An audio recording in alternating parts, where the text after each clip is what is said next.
Well, good morning, fine people. Another adventure day. Quick one today, just heading up to the Mille Lacs area to get the new-ish Onamia supercharger, and then over to Little Falls, and conveniently there are state parks near both of those, so we'll probably hit those too. Got some coffee, and let me show you the plan for the day. And here's what we're doing. Made no plans whatsoever until this morning to do this, which means I was just charged to my normal, I think, 70-ish%. We're going to be leaving here at 68%. I did reset the trip odometer today, so that will be nice. You can see all the stops here. We can still easily make it up to Onamia. I am down to 7 superchargers to collect yet in the state of Minnesota as of this morning, so after today, we'll be down to 5. Should be a good time. Let's head off to Onamia. Already preconditioning for it. Off we go.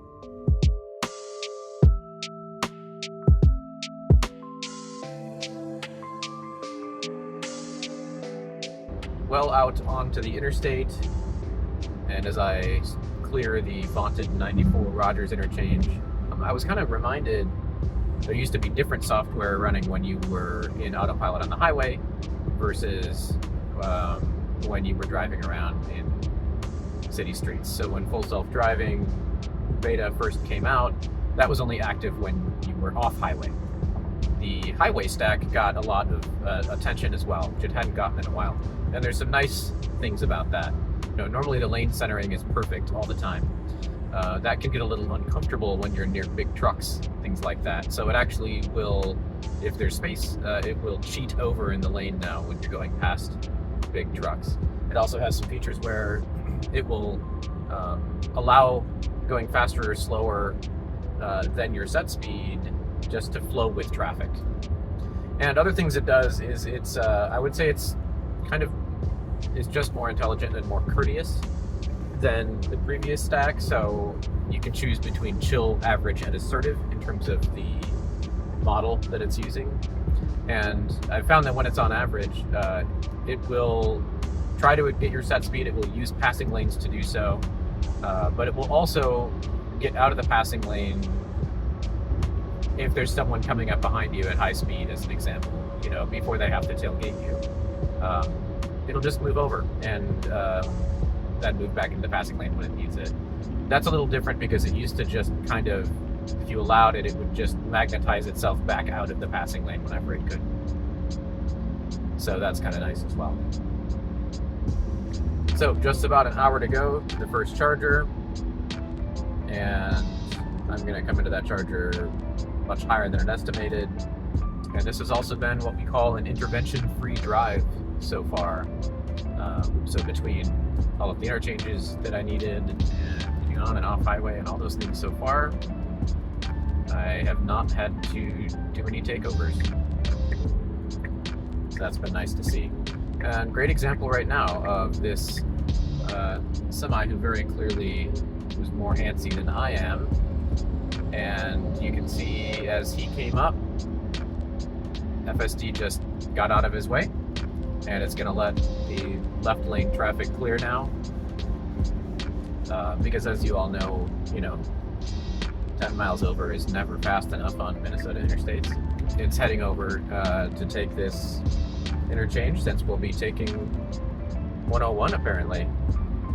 In 1,000 feet, take exit 207B on the right onto Minnesota 101 north toward Elk River.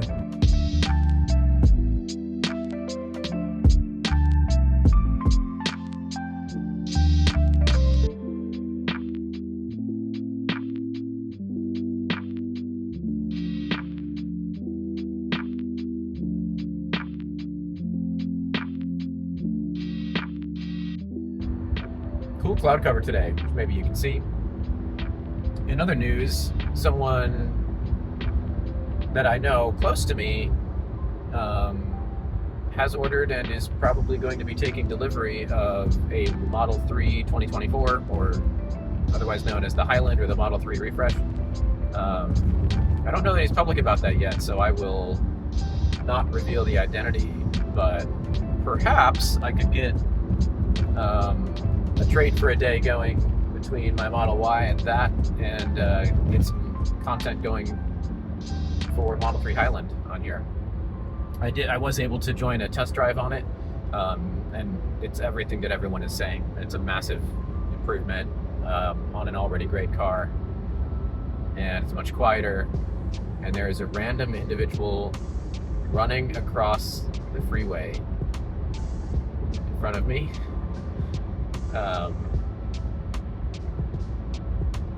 They made it. Good for them. So far, running at about 303 watt hours a mile, which is pretty nice. Becoming a beautiful day out. About 20 miles out, and you can see the estimate was pretty spot on. Specifically with driving, it went about 3.8% over, and that is because of speed and a close to 10 mile an hour wind. And there you can see the effect of the preconditioning as well. Not much effect there. It forecast using more energy than it did for the preconditioning necessary for fast charging.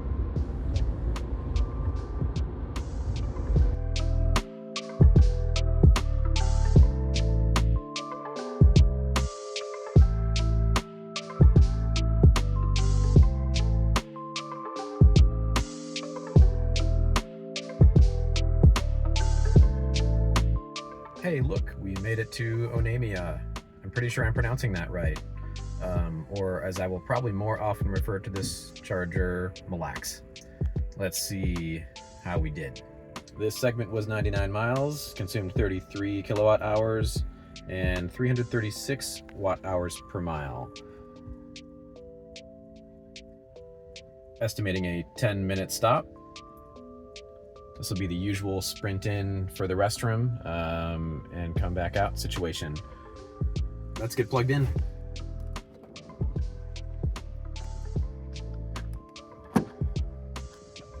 It's windy out here.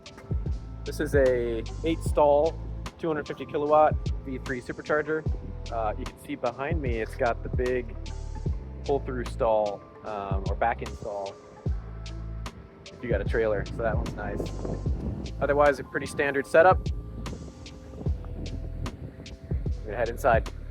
So as I mentioned, this one's out of Casey's, and there's not a lot around here. If you were aiming for max efficiency, I think you'd want to grab food somewhere else before you got to this charger. And, or you're gonna be going with gas station food. I can't vouch for Casey's gas station food being good or bad. I have no idea. I don't think I've ever tried it. We are cranking along here with 2 minutes to go on the charge, and now back up to 41%. And I think we got here at 20-something%. Forgot to mention that. Left the cities, I think 68%, and yeah, got here at 20, I don't know, maybe 22, something like that. So I mentioned the lack of obvious food options around. One cool thing you can do either before you get here or when you're here is if you click on the supercharger, you'll get all the info about like the stalls available, which was always there. Recently they've added the pricing when it gets busy. This one kind of never does, and nearby amenities. So you can already see it's just bathrooms and coffee, but let me try clicking on coffee here. Yeah, there's a cafe, and there is actually a restaurant apparently a third of a mile away, so that could maybe be an option, and you can check those out too. You get all the Google reviews and pictures and stuff like that, which is a nice addition they've made. I am already overcharging though. Here's another thing that did not come with my car that got added later. One of those nice things is they keep updating software, and recently you're able to do this even during the routes. But when you're about to do a segment, it will show you all the possible routes and then, you know, alternates and what the fastest, shortest, etc. is. But it's really quick and easy. You know, I think the default one it had picked for me was the shortest one, but I'm noticing this other path where I can kind of get around the south side of the lake. I think that'll be a more interesting drive. I already have to loop back through this area to head over to the next charger. Let's get unplugged and get out of here. Next stop is going to be up to the lake and Mille Lacs State Park. So that's only a few minutes away, and going to be leaving here with about 52%.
Hello from Mille Lacs Kathio State Park.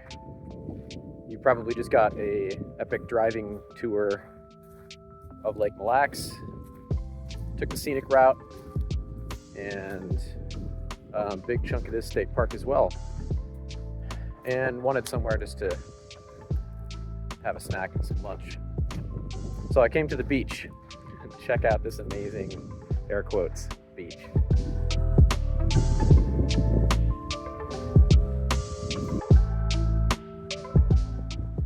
That's what we got. But it'll work. It's always fun and weird to see these spots. It is windier and colder than I was hoping, and also lost the sun on the way here. So I won't be staying in this area for too long. I think they do have a fire tower, which I'm totally gonna go climb before leaving this one. So I'll probably get some of this liquid lunch down and head over to the fire tower. Well, unfortunately the river access was closed and it looks like the tower might be closed, but I'm gonna hike up to the base and kind of see what that's all about.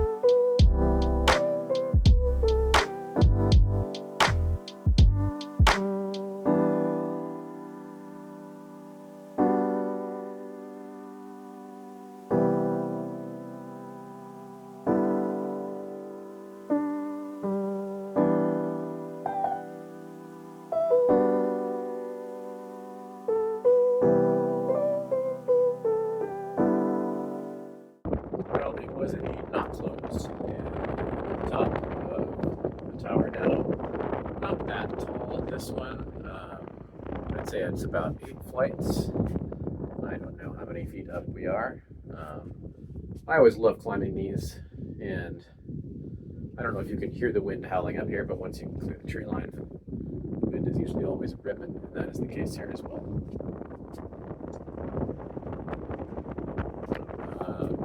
I don't have the windbreaker on, so I'm not going to be staying up here very long. I'll be heading down very shortly.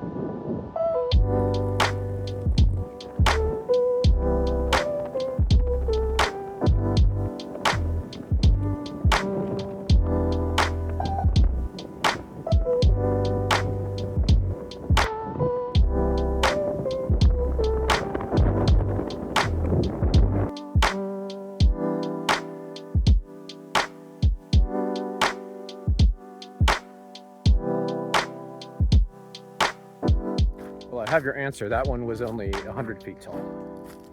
Still always nice to be a little bit in shape when you run up those things. Another note, as you've noticed, the Mille Lacs Kathio State Park is not on Lake Mille Lacs. You can get views of it if you go up like where I just was.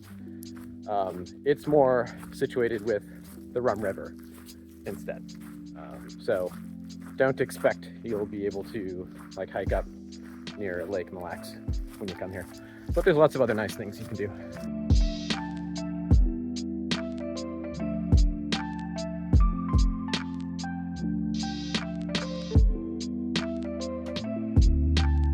That's going to be it for Mille Lacs. Going to be moving on to the Little Falls Supercharger. Leaving here with 43%, projected to get there with 19. And that's just about 45 minutes-ish away. We'll see you in Little Falls.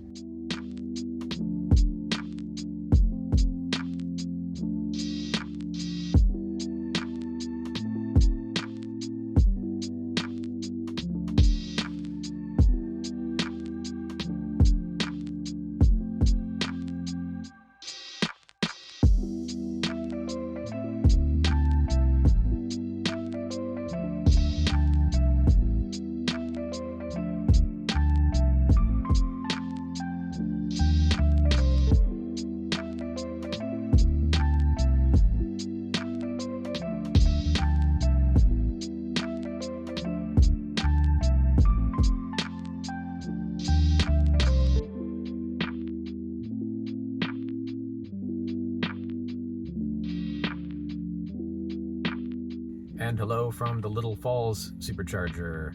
This is another 250 kilowatt 8 stall, like many of the lower trafficked ones in Minnesota.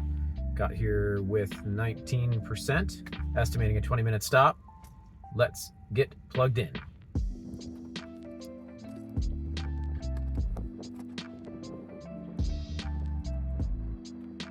Really nice to see this.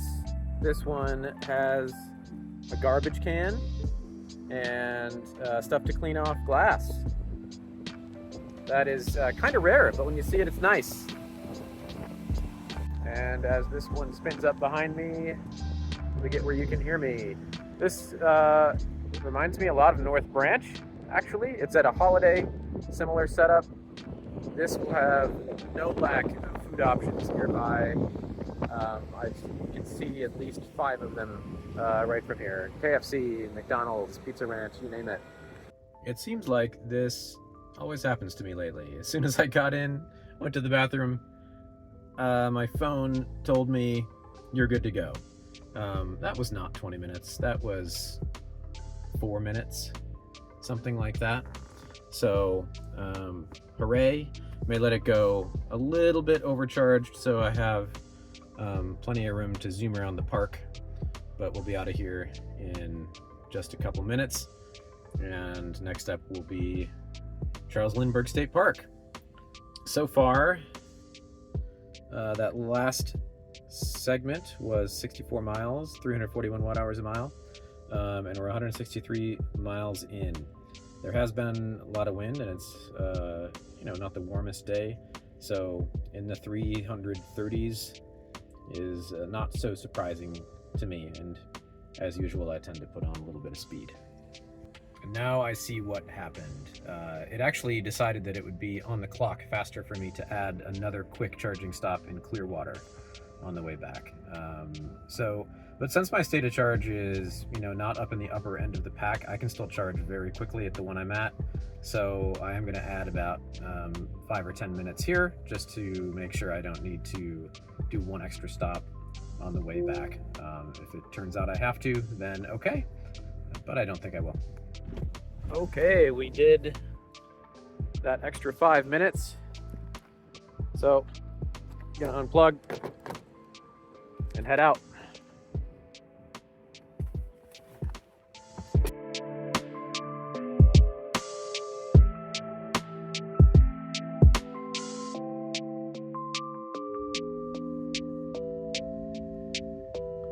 Flight delay ahead because we got trained.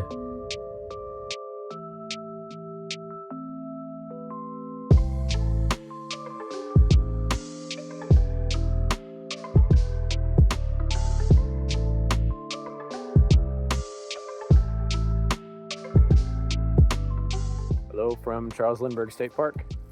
Gonna see what hikes are available here. And there's also the museum and stuff, which could be cool. I don't know if it will still be open when I'm done with the hike, but we'll see.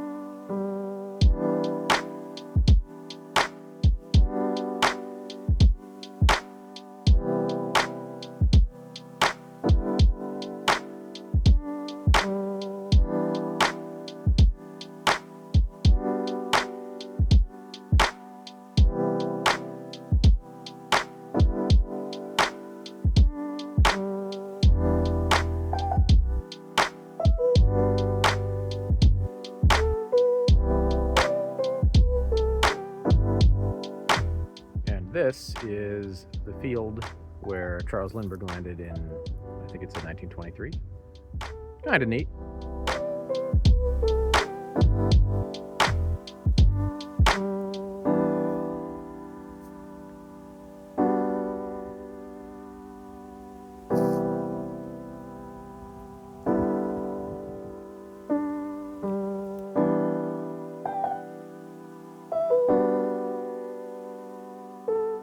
This is kind of notable. I'm quite familiar with these hiking club password signs. I've done the Minnesota State Parks passport program and the hiking club program and finished those a few years back. As I go back through some of them though, this is the first one I've spotted this brand new sign, and it's got a little bit of context right on the sign too. So kind of nice. Much easier to spot. I don't know if that's a good feature or a bad feature. It was fun on some of the old ones that you could maybe walk right past them and not notice them, so you had to keep your eyes peeled. Not anymore. I don't think you're gonna miss these.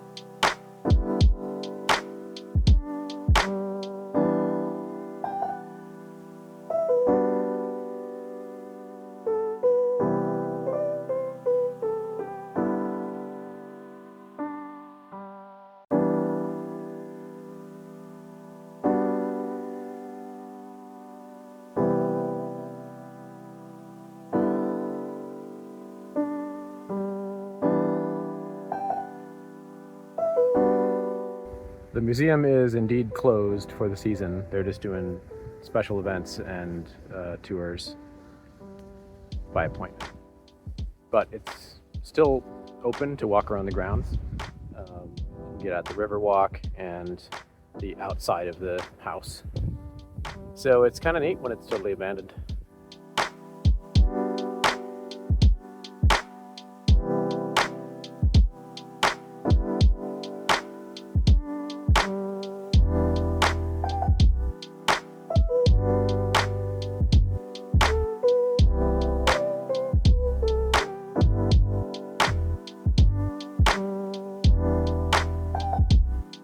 Leaving Charles Lindbergh State Park, state of charge 60%. I actually decided to stop for some food. I wasn't going to, but it's getting late and there's a spot that looks pretty good called AT the Black and White, and I'm gonna go check that out.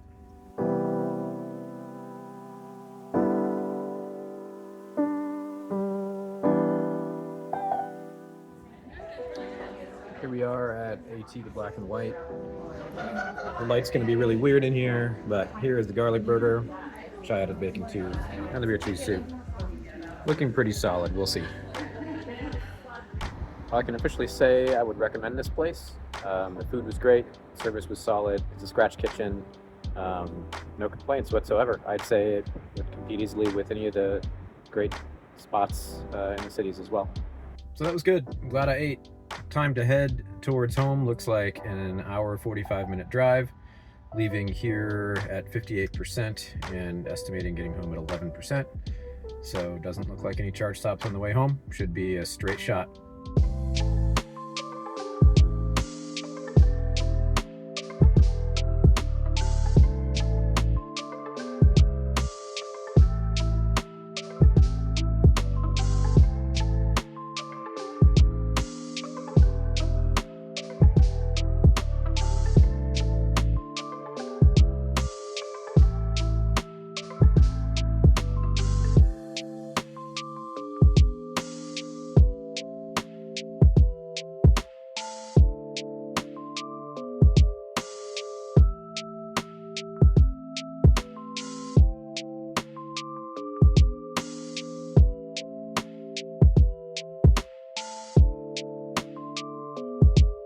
All right, back home, 9% state of charge. And let's take a look at the full trip. It was 277 miles driven, 91 kilowatt hours consumed, and 328 watt hours per mile. So that's another one done. Hope you enjoyed it. Thanks for riding along. And that leaves about 5 superchargers. I don't know why the lights are so flickery. That's really weird. I will leave you with that mystery to end this one. Cheers, and see you next time.